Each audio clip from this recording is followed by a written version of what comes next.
ஒரு engineering college இருக்கும்.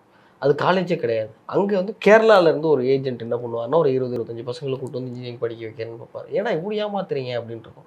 அப்போ ஒரு கேரளாவிலேருந்து தமிழ்நாட்டுக்கு வர பசங்களே இவ்வளோ வேதனா, இந்தியாவிலேருந்து எல்லா கண்ட்ரிலையுமே நடக்குது. இப்போ சில கண்ட்ரிலாம் படிச்சா வேலிடே இல்லைன்னு சொல்லி இந்தியன் கவர்மெண்டே அனௌன்ஸ் பண்றோம். இந்தியன் எம்பாசில அனௌன்ஸ் பண்றோம். அந்த நாட்டில் இருக்க இந்தியன் எம்பாசி சொல்றோம், நீங்க இங்க வந்து உங்களோட படிப்பு பணம் எல்லாம் லாஸ் ஆயிடுச்சுன்னா நாங்க ரெஸ்பான்சிபிள் கிடையாதுன்னு.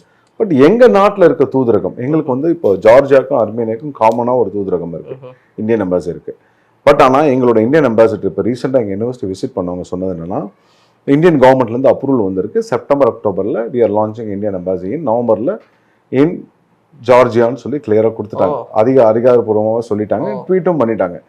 அவங்க ஸ்டேட்மெண்ட் என்னன்னா, நீங்க எங்களோட இந்த பர்டிகுலர் சில யூனிவர்சிட்டிஸ்ல படிச்சீங்கன்னா உங்க degree is valid according to the NMC norms சொல்லி லெட்டர் 2022 ரிலீஸ் பண்ணிட்டாங்க.